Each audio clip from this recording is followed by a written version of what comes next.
Estamos de regreso luego de esta breve pausa comercial aquí en Tu Conexión Matinal. Nosotras seguimos compartiendo contenido que a usted le interesa, contenido que les sirve para tener herramientas para desarrollarse mejor. Y ese es el tema específico que vamos a conversar ahora. Liderazgo femenino con Emilio Soto. Él es psicólogo, coach y también van a implantar un taller muy pronto, el 18 de marzo, del cual vamos a conversar ahora. Emilio, bienvenido. Muchísimas gracias por estar hoy con nosotros. Muchas gracias, Carolina. Bueno, te cuento un poquito del tema de hoy día, digamos, sí, que es el neuroliderazgo, que básicamente se refiere al hecho de, por ejemplo, nosotros, todos tenemos celulares, por ejemplo. Cuando uno ve su celular, está mucho tiempo ahí, nuestro cerebro funciona de alguna forma, de alguna manera parecida, digamos. O sea, es como que nos entregan es como un aparato muy tecnológico, digamos, sí, que tiene muchas capacidades, el cual nos lo entrega de la vida, digamos, pero sin un manual. Ese es el concepto. Entonces, las neurociencias han avanzado mucho. Por eso es importante conocer de qué manera nosotros podemos sacarle más partido a lo que es nuestro cerebro, digamos, a cómo utilizarlo, cómo, por ejemplo, tener la capacidad de poder conocer qué cosas nos agradan, nos desagradan, nuestros tipos de personalidad. Por ejemplo, si yo te hago una pregunta muy básica, digamos, por ejemplo, si yo te dijera y te preguntara, ¿cuál es tu dosa? ¿Qué es eso? No sé, me suena que eso... de partida, primero preguntarte qué es neurociencia en términos de liderazgo. O sea. Exactamente, claro. Neurociencia en términos de liderazgo es eso, cómo ocupar nuestro cerebro para liderar el cerebro que tenemos, digamos. O sea, manejar un poco, darle orientación un poco al cerebro. Exactamente. Yeah. Entonces, cuando te hago la pregunta de cuál es tu dosa, me refiero a cuál es tu perfil, digamos, de neurotransmisores. O sea, estamos hablando de cómo están tus niveles de dopamina, de oxitocina, de serotonina y de adrenalina, digamos. Oye, y eso va más allá de lo quizás que uno puede plantearse, sino es un tema fisiológico, o sea, lo podemos medir en el fondo. Exactamente, entonces nosotros en las actividades que hacemos tenemos un test que nos ayuda, nos permite mapear estos perfiles, digamos, neuroquímicos en nuestro cerebro a través de las actividades cotidianas que nosotros hacemos. Por ejemplo, tú cuando acaricias a tu gato, aparte del acto, digamos, de amor de acariciar al gatito, el gato te entrega oxitocina, que es el mismo neurotransmisor, digamos, que nosotros adquirimos al estar en contacto, por ejemplo, con nuestros seres queridos, con nuestros hijos, nuestras hijas, nuestros familiares. Entonces, ahí hay un elemento importante. O sea, de repente cuando me siento sola, vamos a ver cómo está nuestra oxitocina, digamos. Claro. ¿Me entiendes? O por ejemplo la dopamina, que la dopamina tiene que ver con esta sensación de bienestar, de felicidad. De repente, no sé si te ha pasado cuando te ha dado un antojo de querer comer un dulce, un chocolate. Generalmente. Claro. Es usual eso.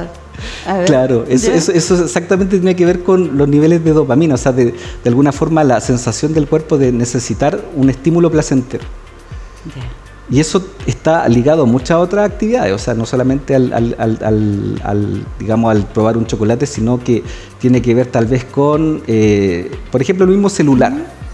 A veces la gente está un poco aburrida, entonces toma su celular. ¿Y qué es lo que hace el celular? Entregarte cargas de dopamina.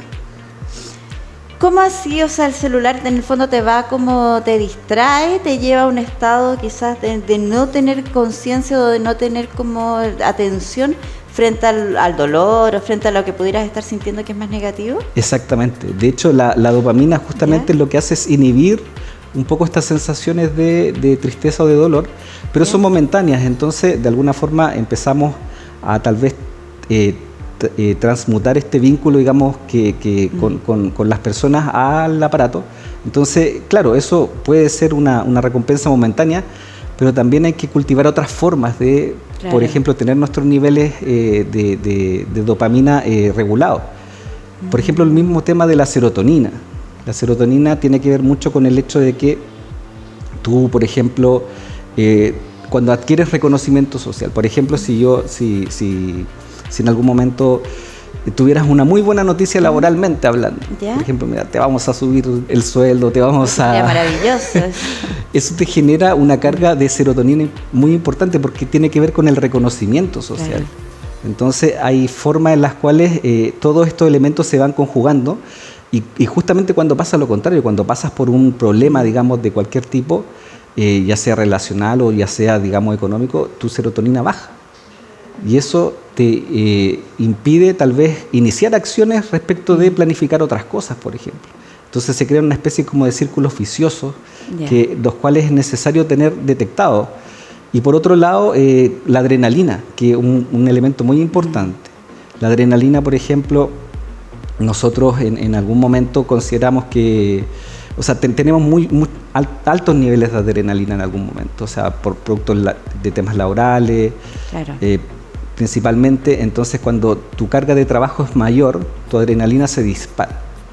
¿Y qué es lo que pasa con la adrenalina? Que la adrenalina es un neurotransmisor que nos predispone a la acción, pero nos limita de algunas funciones ejecutivas, o sea, de alguna forma estamos, digamos, más cargados físicamente, pero no tal vez más concentrados a nivel de la función ejecutiva, de lo que nosotros necesitamos para planificar algo. Claro. O para sacar adelante esa tarea. Muchas veces las exigencias hoy en día no son exigencias físicas, muchas veces son exigencias cognitivas. Entonces todos esos elementos forman parte del neuroliderazgo. Entonces la primera iniciativa es poder, como a través de lo que nos ha entregado la neurociencia, conocer un poco este manual de operaciones de nuestro cerebro. Y que muchas veces ni siquiera lo tenemos consciente, o sea, no tomamos conciencia de esta forma que podemos relacionarnos de manera con nuestro cuerpo y con el resto. Exacto. Ahora, ¿cómo llevamos esto al liderazgo femenino en este caso, Emilio? Y planteando también el taller que se va a desarrollar pronto. Claro, respecto del liderazgo femenino, nosotros tenemos distintos, digamos, marcadores y las mujeres se caracterizan por tener muchas más neuronas de fonoautónomo que lo que hacen es poder percibir, por ejemplo, elementos que tienen que ver con la empatía, con las necesidades de los demás. Entonces, todas esas potencialidades del cerebro femenino, por así decirlo, son elementos que se necesitan hoy en día, pero demasiado en la organización. Claro. Entonces, de alguna forma, el valor que esa energía puede entregar en una organización es súper... O sea, primero puede ayudar a conseguir metas de forma bastante más óptima, y por otro lado también mejora la calidad de vida, digamos, de las personas que trabajan en los entornos. Entonces, claro, el potenciar esas cualidades a nivel de liderazgo, digamos, es súper necesario, y por eso también hay que conocer un poco este cerebro como humano. De alguna forma, las tres preguntas fundamentales que yo creo que deberíamos conocer todos sería cómo nuestro dosa, como primera pregunta. Segundo, cuáles son nuestras submodalidades, nuestras formas de aprender, si soy más auditivo, más kinestésico, si soy más analógico, etcétera, digamos, o soy más digital, más del lenguaje. Claro. Todos esos elementos es necesario para poder aprender algo, es necesario conocer cómo ese input entra a nuestro organismo y cómo lo podemos procesar mejor. Y la tercera pregunta es, ¿cuál es nuestro tipo de personalidad? Hoy qué difícil reconocerse también y saber qué tipo de personalidad o cuál es tu dosa, pero son herramientas que yo creo que son básicas para poder ir enfrentándose de mejor manera a cualquier tipo de actividad. Y sobre todo asumir cierto tipo de liderazgos también. Ahora, Emilio, cuéntanos respecto al taller. ¿Se va a realizar un taller de liderazgo femenino este 18 de marzo? Sí, este 18 de marzo, sábado, vamos a realizar este taller, digamos, con todos estos elementos que hemos mencionado, profundizar. ¿Cuál va a ser la característica? Que dentro del taller no solamente se recibirá información, sino que vas a tener la información específica respecto de ti. O sea, cuál es tu dosa, cuál es tu personalidad, cuáles son los elementos, digamos, de cómo procesan la información. Y todos esos elementos, además de la certificación, obviamente, claro, laboral que corresponde, digamos. Entonces, todos esos elementos son elementos de primera línea que se trabajan mucho desde la psicología positiva. O sea, el énfasis de nosotros es trabajar desde la luz, digamos, porque generalmente cuando uno piensa, digamos, los temas de psicología, piensa de repente un poco en los temas más a trabajar, en la sombra, como se dice por ahí.